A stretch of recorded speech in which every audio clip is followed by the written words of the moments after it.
पित्रे ब्रह्मोपदेष्ट्रे मे गुरवे दैवताय च प्राप्याय प्रापकायास्तु नमः श्रीनिधये नमः। नमो वेंकटेशाय वेंकटत्वरैवार्क्कु नमः।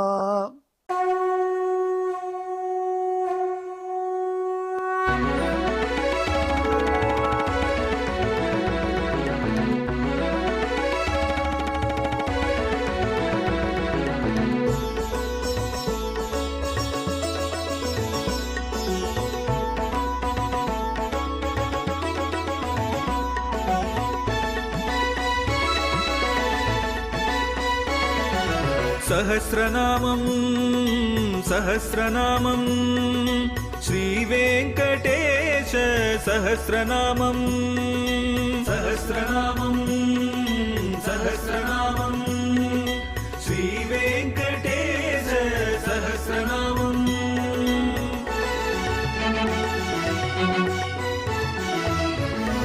உலகில் கலிவினை தோஷம் அகற்றும் நாமம் சஹஸ்ரநாமம். உயர்வுகளை வாழ்வில் அளிக்கும் நாமம் சஹஸ்ரநாமம். திருமலையில் தினம் அர்ச்சனை நடைபெறும் நாமம் சஹஸ்ரநாமம். திருவேங்கடனின் தரிசனம் காட்டும் நாமம் சஹஸ்ரநாமம். சகஸ்ரநாமம் சகஸ்ரநாமம் श्रीवेंकटेश सहस्रनामं सहस्रनामं सहस्रनामं श्रीवेंकटेश सहस्रनामं।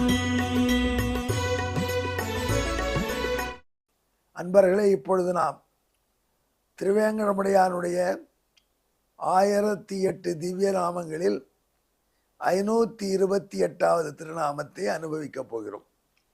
இந்த திருநாமம் மந்திர விநியாசகா என்பது.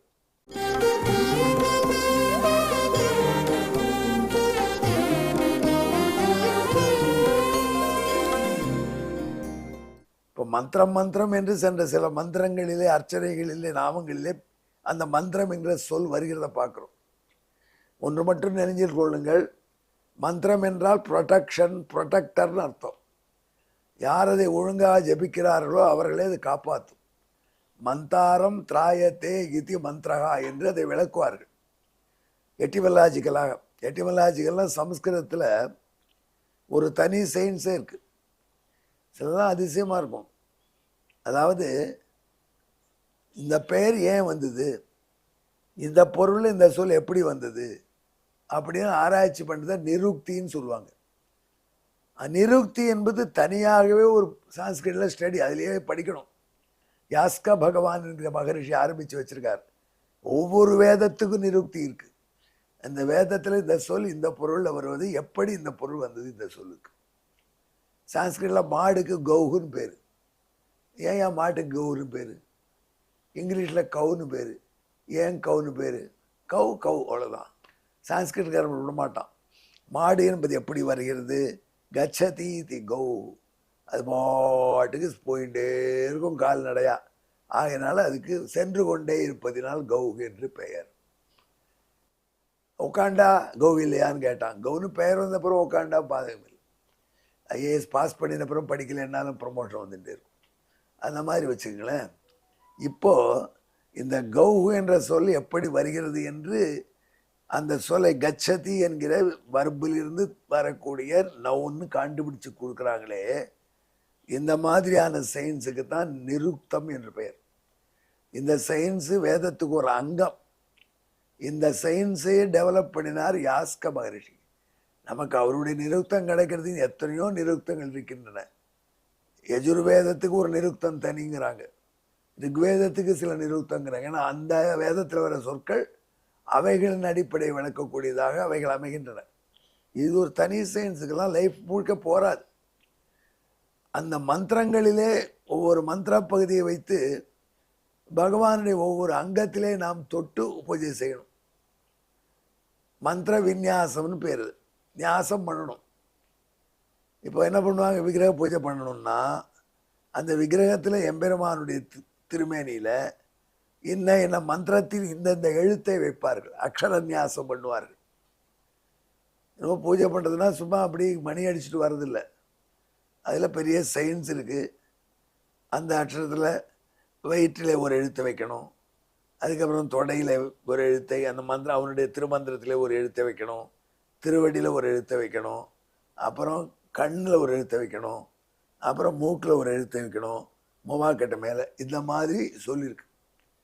அப்படி அந்த விக்கிரகத்தில் தியானம் பண்ணி வச்சால் அதற்கப்புறம் தான் பூஜை பண்ணணும்.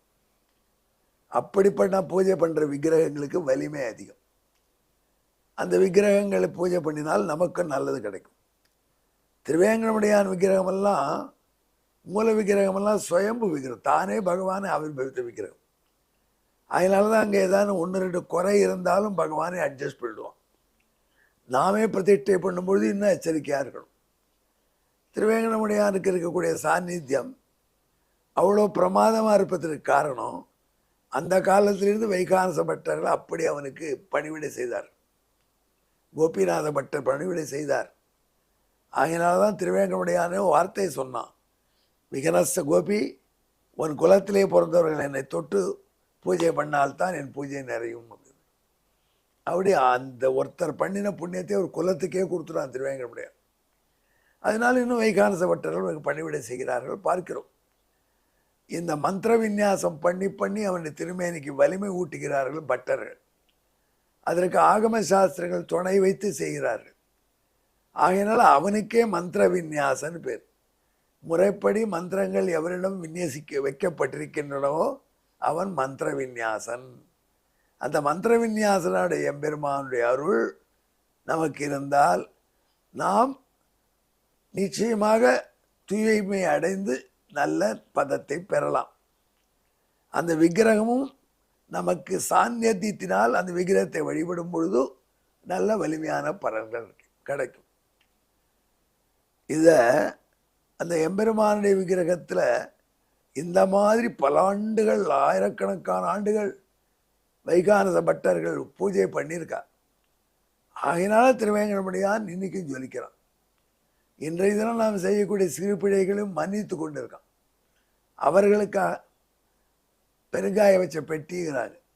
அன்றைக்கி அவர் கோபிநாத பட்டர் குளிர்லையும் காட்டு வேலைக்கு நடுவிலையும் பாதுகாப்பும் இல்லாமல் திருவேங்கடமுடையானை சுவாமி புஷ்கரணி தீரத்தில் அவருக்கு துணையாக இருந்தவன் ஒரே ஒரு மல்லன், அவன் ட்ரெஸ்ஸில் ரங்கதாஸ், அவனை வைத்து கொண்டு அவ்வளவும் செஞ்சார். ரங்கதாசன் என்பது அவருக்கு கோபிநாத பட்டருங்கிற வைகானசருக்கு துணையாக இருந்தான். இமேஜின் பண்ணி பொண்ணுங்க, திருவேங்கடத்துடைய குளிரில் ஒன்றும் அந்த காலத்தில் இந்த ஆனந்த விமானம் கிடையாது, ஏசி கிடையாது, ரோடு கிடையாது,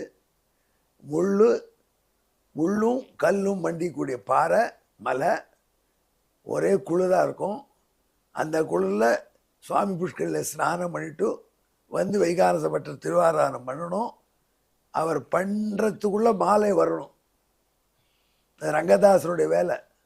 ரங்கதாஸ் பெரிய பிரம்மச்சாரி, குடும்பத்திலே ஈடுபாடு இல்லாமல் செய்கிறான். எங்கேயோ தமிழ்நாட்டிலேருந்து வந்து தமிழகத்தின் வட எல்லையாக அப்போது இருந்த திருவேங்கடமுடையான் சன்னதியில் மலை மேலே அவன் பணிவிட செய்கிறான்.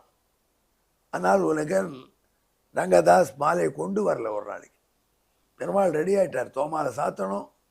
பார்க்குறாரு கோபிநாதர் குழுக்க நடுக்க போகிறார். என்ன ரங்கதாஸ் ஏன் வரல இன்னும்?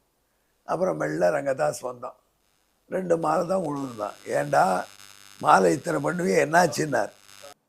ஏன் இவ்வளவு தாமதம் என்று கேட்கிறார். அவன் நடிகரான் சொல்லிடுறான். விஷயம் என்னன்னா, அங்கே 2 கந்தர்வர்கள் ஆணும் பெண்ணுமாக வந்து குளிக்கிறார் சுவாமி புஷ்கரில். அவர்கள் நெருக்கமாக தம்பதிகளாக அன்போடு காதல் கலக்க குளிப்பதை பார்த்த ரங்கதாஸ் தன்னை அறியாமல் நாம் இப்படி வாழவில்லையே என்ற ஏக்கத்துக்கு ஒரு முறை உட்பட்டான். அதனால அவன் நிலை போயிடுது. அதனால மறுபடியும் ஸ்நானம் பண்ணி கொண்டு வந்திருக்கான். அவன் இப்படி செய்ததுனால இதே மாதிரி நல்ல போகங்களை அனுபவித்து அப்புறம் வா என்கிட்டேன்னு பகவான் சொல்லி அவனை பின்னாடி ஆகாஷ மகாராஜாவை பிறக்க வைத்தார். வெறும் மண்ணால் பகவானுக்கு விமானம் கட்டிய ரங்கதாஸ் இப்போ தங்க கூரை போட்டு ஆனந்த விமானத்தை பண்ணி ஆகாச மகாராஜாவாக பணிவிட செஞ்சான். எதுக்கு சொல்ல வரோம்?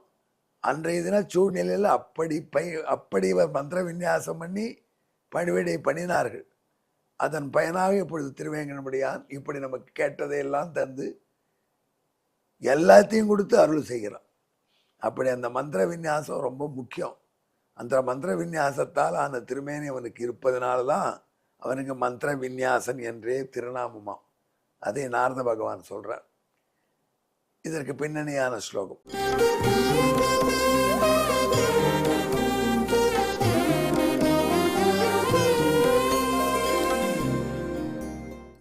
சமந்திர விநியாச இதீரிதோ யத் மந்திராஸ்ததங்கேஷு யதாகமம் தான் விநியஸ்ய பூஜாம் விவிதேஷு பட்டாக விதன்வதே தத் விதிமஸ்ரயந்தக.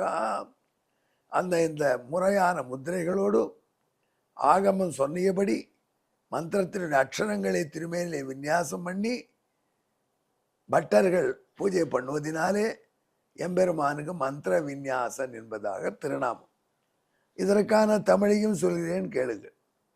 அர்ச்சகர் அவனை பூசிக்கையிலே தமது அங்கங்களில் மந்திர விநியாசம் செய்து கொண்டு அவன் அங்கத்திலும் மந்திர விநியாசம் செய்து பூசிப்பர். எனவே மந்திர விநியாச நாமே அவனும். எங்கே என்னுடன் கலந்து ஜெபியுங்கள். மந்திர விநியாசாய நமஹா. நமோ வெங்கடேஷாய. வெங்கடத்துறைவார்க்கு நம. நன்றி, வணக்கம்.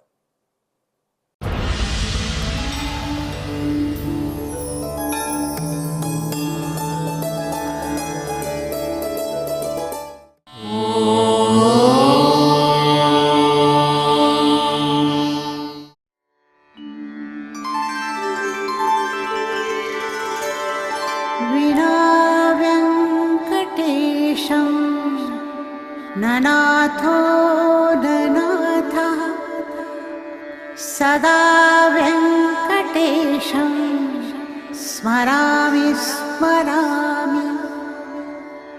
हरे वेङ्कटेश प्रसीद प्रसीद. प्रियं वेङ्कटेश प्रयच्छ प्रयच्छ.